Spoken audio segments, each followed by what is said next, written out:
একটু একটু একটু একটু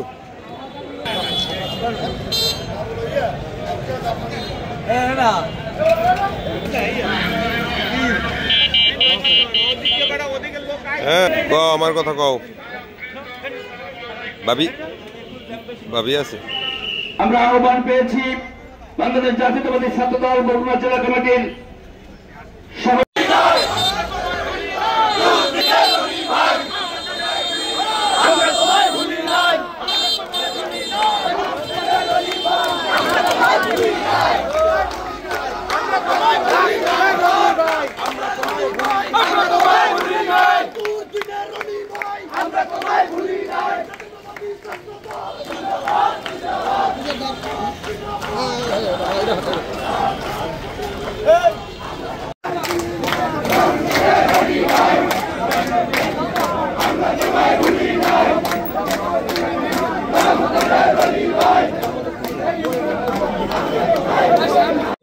আর এখানে আমরা মনে করি যে সমাজের দর্পণ হিসেবে আমরা মনে করি যে এই যে ঘটনাটি এটি সুষ্ঠু একটি তদন্তের মাধ্যমে দেশের স্বার্থে এবং একটি সুষ্ঠু এবং সত্যের স্বার্থে আপনারা আমাদেরকে এ ব্যাপারে সহায়তা করবেন এবং আমাদের এই নিউজটি এবং আজকে এই যে ছাত্রদলের সকল পর্যায়ের নেতা কর্মীর যে প্রাণের যে দাবিটি সেই দাবিটি আপনারা আপনাদের লেখনের মধ্য দিয়ে তুলে ধরবেন, এটা আমরা বিশেষভাবে আপনাদেরকে অনুরোধ করছি।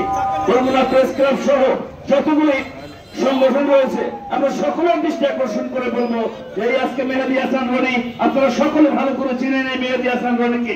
এই ছেলেটি ছাত্রদলের একদম তৃণমূল পর্যায় থেকে নেতৃত্ব দিয়ে আসছে।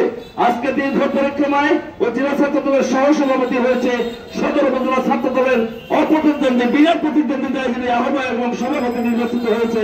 আন্দোলন সংগ্রামে অত্যন্ত পরীক্ষিত এই ছাত্রটাকে আমরা পুনর্বহালের জন্য আজকে ছাত্রদলের সকল পর্যায়ের নেতা কর্মীরা আজকে এই মানববন্ধন কর্মসূচি পালন